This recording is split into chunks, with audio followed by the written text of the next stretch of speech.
Okay. Yeah, so Martha was actually in the very first year of KGB in 1997. And Martha, do you mind if I read the passage about your first reading? No.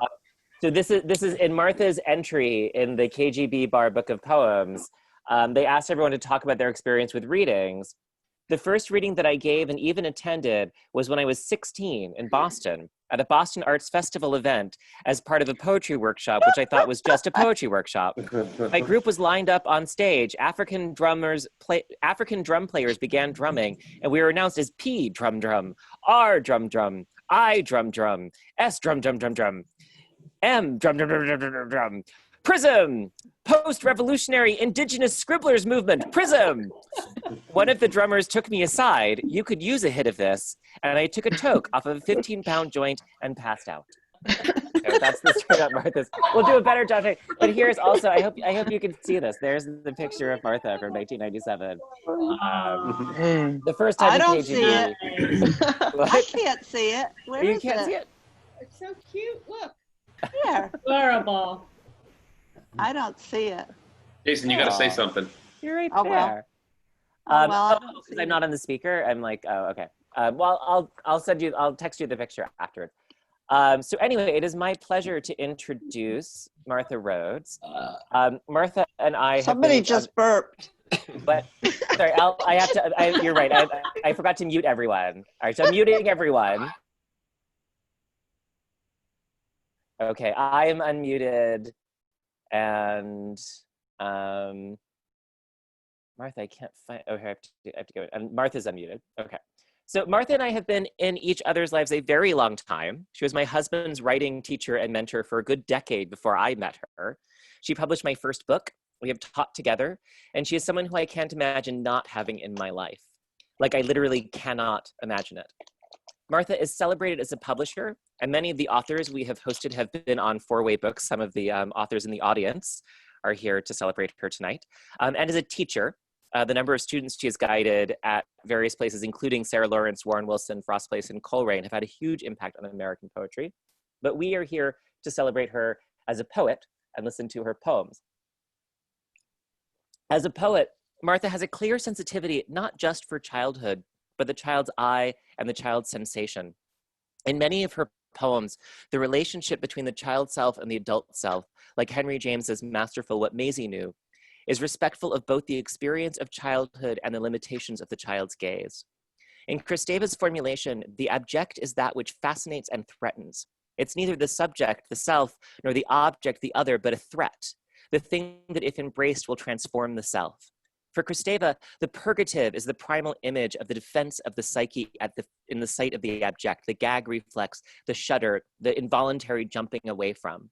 In Rhodes's work, the abject often plays a powerful role in the form of the physically unbearable that must be borne, the food that disgusts, the touch that revolts, the unfairness of the child's position at being forced into the cruelties that adulthood inflicts. I went on a lot longer, but I realized Robert Pinsky said it much better than I did. So I will defer to Robert Pinsky when he said, blending the matter of fact with the surreal as a way of comprehending the stunning final reality, Rhodes is an inheritor of Emily Dickinson's many poems on the same subject. Martha Rhodes is the author of 5 collections of poetry: At the Gate, Perfect Disappearance, Mother Quiet, The Beds, and The Thin Wall.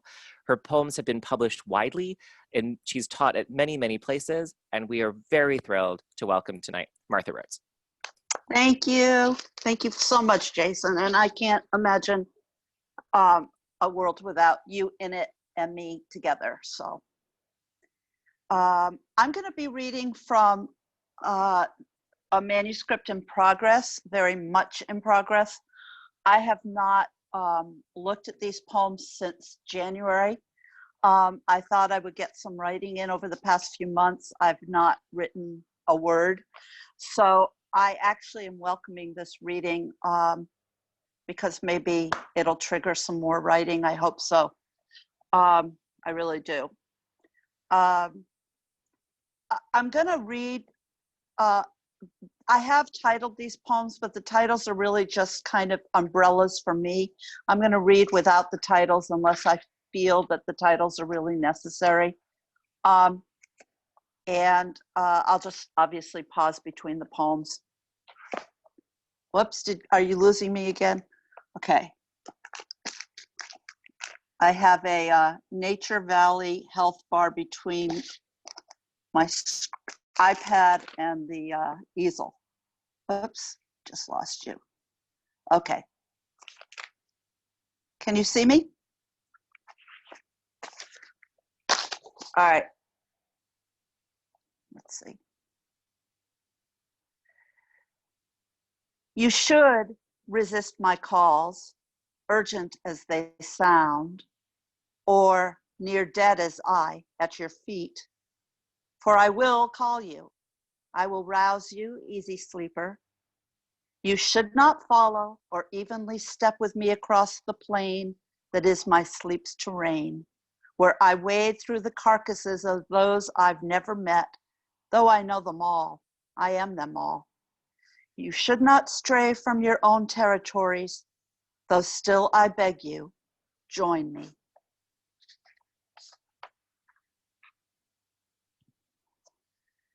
We invited them over from their fields to ours, to join us naked and playful, to give them hope, to watch us joyfully trample our own lands and witness the greening anew overnight. Our fields, paid for, no mortgages, to join us in and outside of our tents of celebration and share our jungles and waterfalls. But when we woke, nothing, even the tents while we slumbered, gone, our dogs, our shoes.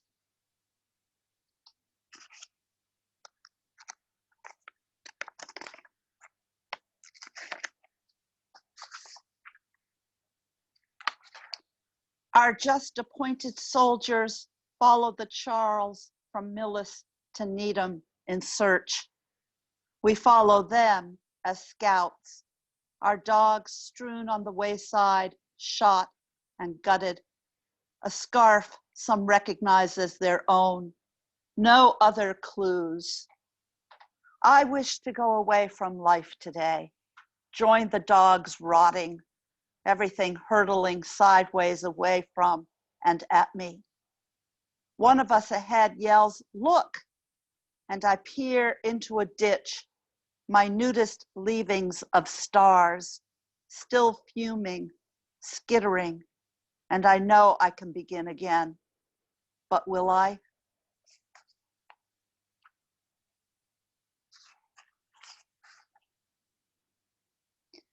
I was aware of the cave's airiness, bats beating the currents hot, the tide pushed up against us, fish bombarded my knees and thighs, no shelf for me to lift up to, every kind of fish imaginable. You know my aversion to them, worse, my terror, the shiny, wet, scaly, eye-popping, mouth opened, leaping out of the water at me fish. And the deepening brine absolutely teemed with them, their sharp teeth glaring. I counted every one with my eyes closed. I told myself, they are only an inch long. They are oblivious to you. You will survive this episode. That's all it is. The others are not afraid, so why are you? They're even enjoying the swim. Think, why are you afraid? What sludgy hideousness happened to you to make you this afraid? Oh, it doesn't matter. Swim, grow up. But then frogs entered the pool, and the water boiled thick with them. 50 exactly landed on my head all at once. You must remember, don't you, my aversion to them, their croaking, their green sliminess, their ability to jump, land, slide, and land again. So of course there were frogs in the up to my neck by now pool. All other things wet dove in, an explosion of wetness. You also entered, trillions of you upon my shoulders, between my legs, spawning in my ears. How bear this one more second, knowing it was only the beginning of the pool's beginning and me in it?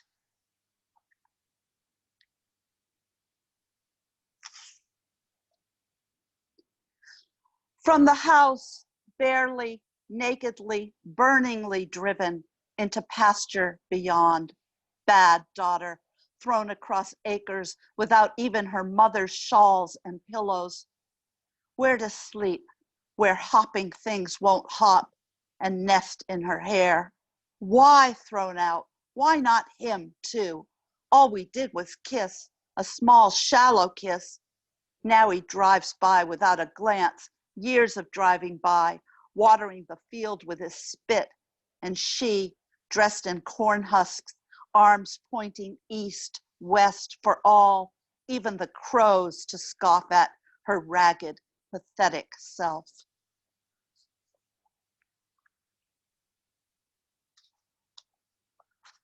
Oh, my mother, I hear your dinner bell.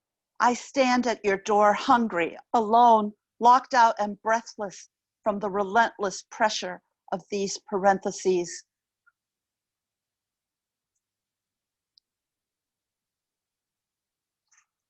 So she will wear the field as a shawl. She will haul the sward's leavings to the river back and forth under sun and moon, the whole town dumping trash and curses upon her.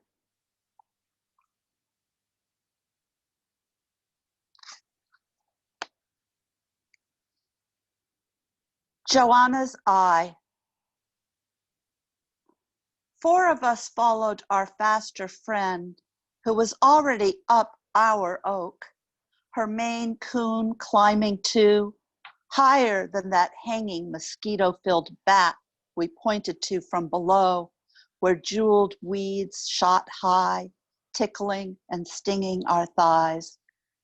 A bit to our left, there he was, naked and crouching in the shade at just about 10 o'clock, thinking himself unseen or knowing himself seen, his hand busy where it was, his tongue panting, as our worlds at once unsteadied. The cat hissed at the snap of a tender branch.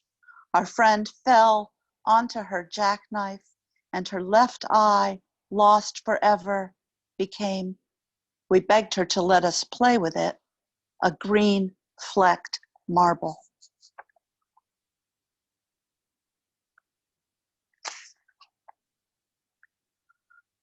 Their kisses were bitterly thin. Their lovemaking so dry, blisters erupted. To lure her, he coated and dusted himself with sweetness of any form. But only bears, ants, and bees circled him. Bears, ants, gnats, bees, all the universe's creatures attached to his skin, save her.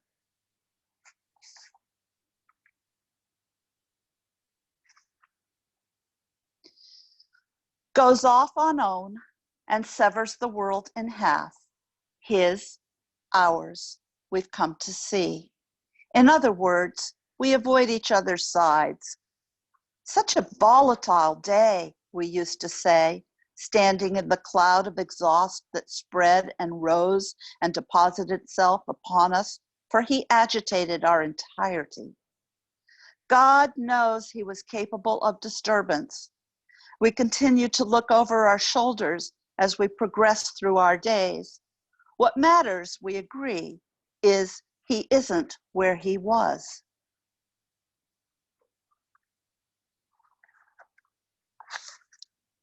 This is so very much in progress, this next poem. And the main character's name, one of the characters' name is Mattia, but I have to change it because when I read it now to myself, I just see Mattia Harvey's face.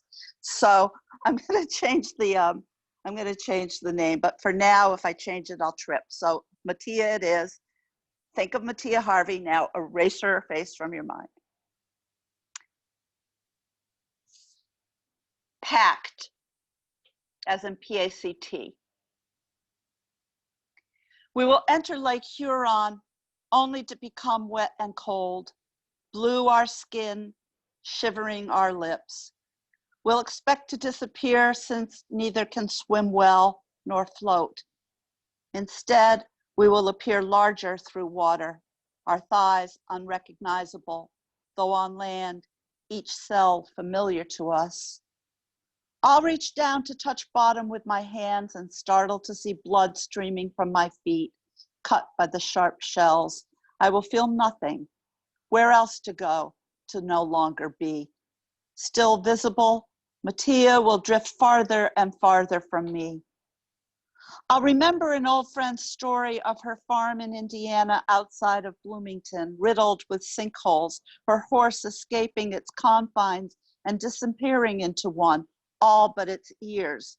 But where exactly is her farm?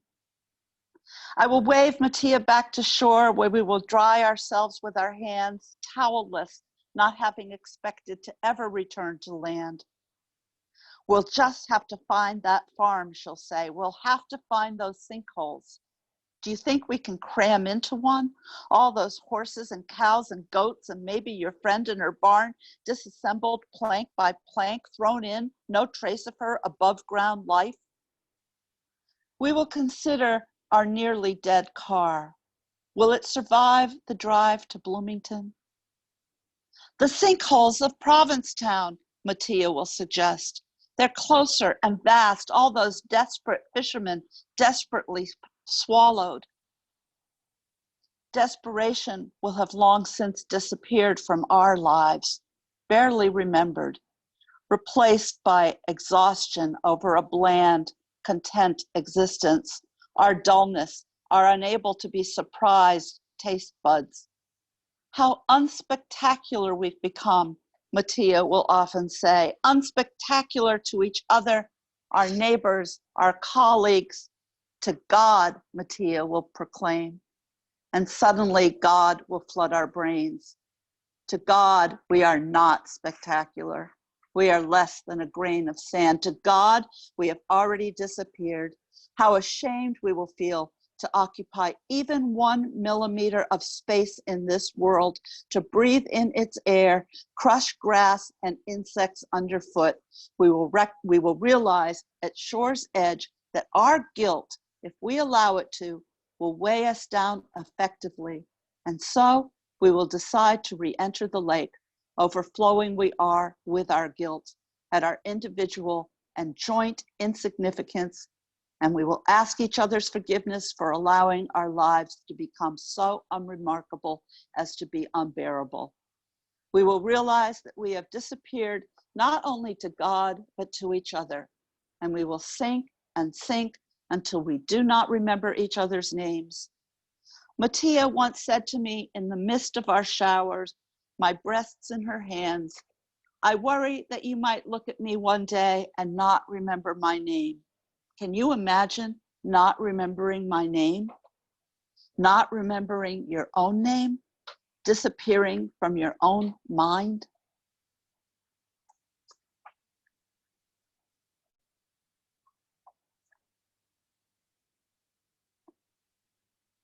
I have visited an ancient redwood and heard it creak as I've rested my cheek and ear against its trunk. It has received my deepest sobs and my hundreds of fingerings along its soft bark. Leaning into it, I have whispered to my most darling ones, Mother, Lucy, my multicolored cats, as if they've coursed through the tree's vascular system to form an inner pool, their happy noise so audible.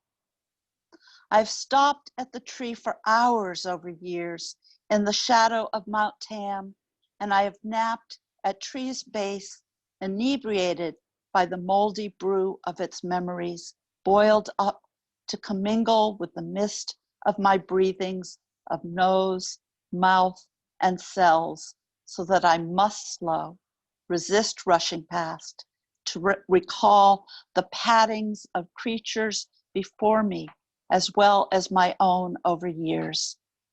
I always like to pretend the tree has fashioned a thick, fresh bed of fallen needles, especially for me.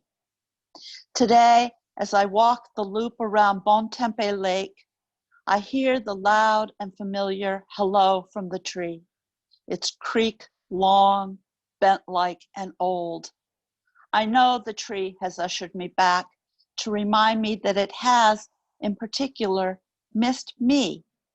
The tree wants to know where I've been these past 11 years and where I wish to go and where I think I will go. Thank you. Thank you very much.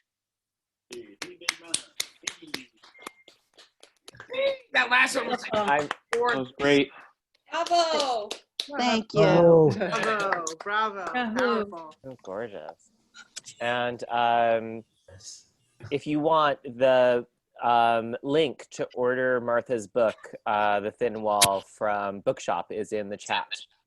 And if you scroll up, the link to order Sarah's book was up there while we were reading. Let me bring that back. So that it's all right up there in the chat. And then you can also see the Venmo for Dennis, the Venmo for Seiji, and for KGB to keep us going. Thank you so much, everyone. You are all gorgeous. Thank you, everyone. You are all looking Thank you. amazing. And thank you to our regulars and our irregulars. Wonderful and our reading.